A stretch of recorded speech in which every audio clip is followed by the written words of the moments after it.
All right, so first things first, you should have cloned the starting project from the GitHub repository, FlashChat iOS 13, and we're going to clone it like you have done before many times. So once you've cloned it, you should end up with a file that looks like this. And if you go ahead and expand the folders, then you'll see that we've got a main.storyboard that's already been set up. And in this app, we've got a little bit more of a complex setup. We've got 4 screens, and this first screen is the welcome screen. Then we've got a registration screen, a login screen, and finally the actual chat screen. So notice how we're using a lot of custom assets in here. For example, the way that we're able to get these shadows and shapes around these text fields, the email and password text fields, is by using some custom assets that we've added in here.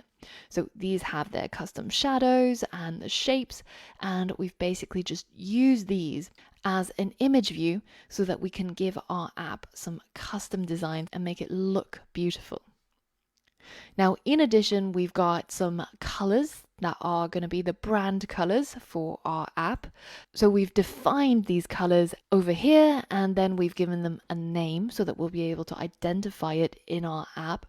And we've also got some other images such as the app icons and the avatars that we'll be using in the app. So heading back over to the main.storyboard, you'll notice that if you go into assistant mode, that we've already linked up some of these IB outlets and IB actions. So for example, over here on the welcome screen, we've got the title label that's been linked up. And then over here on the registration and login screens, we've got these text fields already linked up and the IB actions for the buttons. Now, if you don't see the files that are associated with these design files automatically showing up when you go to the assistant view, then it might just be that you have to click on automatic and select it manually, which is a little bit ironic given that it's called automatic. But essentially the reason why these are paired up, if you remember, is because we've actually linked it in the storyboard file. So when we've selected each of these screens and we've created these new view controllers, we've added it inside here as the custom class that's going to control this screen. And we've done that for each of these screens. So chat view controller is linked to chat view controller.swift. The login view controller screen is linked to the login view controller.swift, etc. But sometimes Xcode is a little bit weird and it shows you this file, which is actually the header file, which is not what we want. And instead, you want to click on automatic and select the Swift file like this. So let's go ahead and close down our assistant and let's head back to our main.storyboard.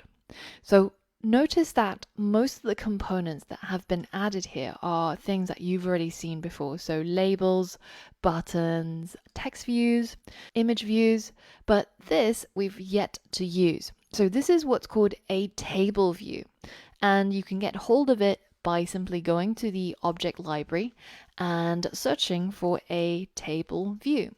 And you can read through this, but basically it's just a way for us to be able to display data in a list. So on Android, it's called a list view, and it's probably a little bit better of a description rather than table view. But if you have an iPhone, then you've already seen table views. If you think about your Mail app, this is a bog standard table view without any modifications. And even if you think about the Chat app, this is actually still based on a table view because it's vertically stacked cells. And each of these are just simply customized to look a little bit more pretty than the standard table view. And we're going to be doing this later on ourselves as well, creating these custom views in our messaging app. So if in the future you need a table view or you need the functionality of this kind of vertically scrolling and stacked components, you'll know to get it from the object library, drag it on, and link it up as an outlet, as you would for any other component on the main.storyboard. So the other thing that you might have noticed when you've opened up this app is that we've got a couple of warnings here. And they're telling us that There's a couple of view controllers on our main.storyboard which is unreachable because it has no entry points. So what does that mean? Well, notice how we've got these 4 screens. We've got this arrow which determines where the app is going to start out, which screen it's going to show first. And you can drag this around, or you can simply select the view controller and click is initial view controller. It does exactly the same thing. I find it easier to just visually just drag that arrow around. But you can see that if this is the entry point, this is the first screen that the user sees, then in order to get to some of these other screens, we're going to need some segues, right? And at the moment, there are no segues because I've left it for you to set up. So I want you to see if you remember how to set up segues. And I want you to set up a segue between the register view controller and the chat view controller. So from this screen to this screen, and then another one between the login view controller and the chat view controller. So from this screen to this screen, because remember, once the user successfully registers or logs in, we should take them directly to the chat view controller. So pause the video and see if you can complete that challenge. All right, so this shouldn't be too hard. Remember, firstly, we have to select the entire view controller, and you can either click and drag like this, or the easiest way is actually just to click on this little yellow icon up here, which does the same thing. So now, from this point, from the register view controller, we're going to make a link or a segue to the chat view controller. So I'm going to hold down the control key on my keyboard, click from here and drag it over to this screen, and then go ahead and let go. And now I've created a segue. And I'm going to choose a bog standard show segue, as we have done many, many times before. And then I'm going to do the same thing for our login view controller. And now we have 2 segues set up. So if you're at all confused about this, then be sure to head back to previous modules or search in the course for segues, because we've covered this in detail before. So I'm not going to waste too much time talking about it again here. Now, the type of segue that I haven't shown you before is a much simpler type of segue, because these segues actually connect a view controller to another view controller. So they have to be triggered manually, and we do that using the identifier. So you've seen this before as well. But there's another type of segue which is much simpler. We can actually select the register button, hold down the control key on the keyboard, click and drag from it to the register screen. So this way, what we're saying is that we should show the register view controller when the user taps on the register button. And indeed, if you right click on this button now, you can see that there is now a triggered segue set up so that whenever this button is tapped, it goes straight to the register view controller. So let's go ahead and do the same thing for the login screen as well. And now if we go ahead and run our app, then you'll see that when I click on register, it goes to the register screen. And when I click on login, it goes on to the login screen. Now notice that we're getting what's called a modal transition. So this is a screen that slides up from the bottom and covers the one that's behind. Now this is not quite the behavior that we want, because what we actually want to do is to have a navigation stack. So a way to be able to replace the previous screen with the next screen, because this way we'll end up with a navigation bar and we'll end up with a back button, which allows us to go easily back and forth between the welcome screen and each of these register or login screens. Now, how do we do this? Well, it's pretty simple. We select the first view controller. So this is what we would call the root view controller. It's the one that we started from. And we select it, again, using that yellow button. We go to editor and then embed in, and then we select navigation controller. And notice how as soon as I do that, you'll see that all of the downstream view controllers get a navigation bar added in completely for free. So we haven't done anything to create these other than embed the root view controller into a navigation controller stack. So now each of these screens have a back button, and the screen has a top navigation bar. And if we run our app again, you'll see that we're able to navigate back and forth. And this is the same behavior that you see in a lot of apps, like the Settings app on your iPhone or the Mail app. And this is a really common way of replacing screens with other screens and creating the navigation for an app that has lots of screens like we have here. So a navigation stack is a little bit like a stack of pancakes. So I know you guys are missing the food analogies. So this is it. It's coming in right now. Here we've got a stack of 3 pancakes, right?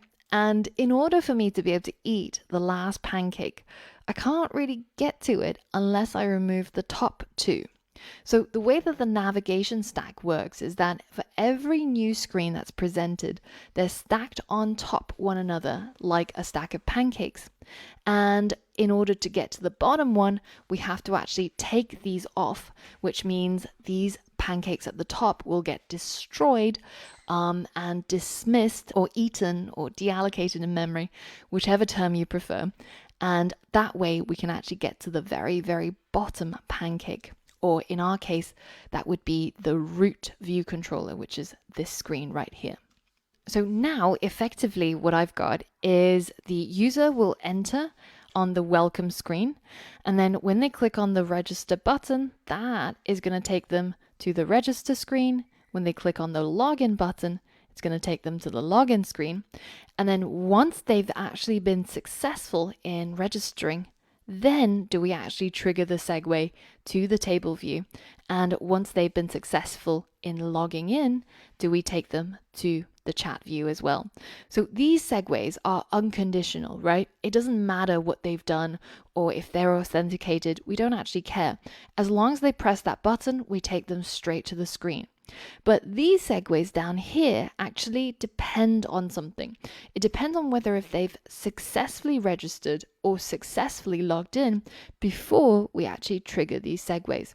So that's why we've got 2 different types of segues. And our navigation stack basically allows the user to navigate between these screens in case they've made the wrong decision. Say they've clicked on register, but actually they've already registered, so they actually need the login, etc. So that's a really common sort of pattern that you'll see. And this is the reason why we're getting some warnings about these 2 segues. So you can see when I click here on the warnings, it's highlighting this segue and this segue, but not any of these, because these don't need an identifier. They are automatically going to be triggered from the buttons. So these ones need an identifier so that we can trigger it from our code.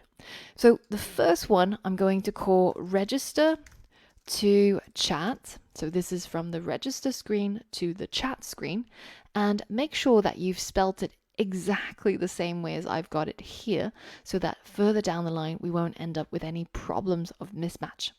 So let's hit enter on that one. You'll see one of the warnings disappear, and in this one this is going to be called login to chat. And notice how login, the I, I've kept lowercase. So again, make sure that you've got exactly the same spelling as I've got here. So now when we hit enter and activate that, then we should be able to clear our warnings. So now if you hit Command B to rebuild our app and refresh those warnings, then all of the ones that shouldn't be there anymore should get cleared. And we've now gotten to our starting point and we're ready to create some functionality in our app. In the next lesson, we're going to be adding some animation to our title here, the Flash Chat title. And in order to do that, we're going to be learning about Swift loops. So for all of that and more, I'll see you on the next lesson.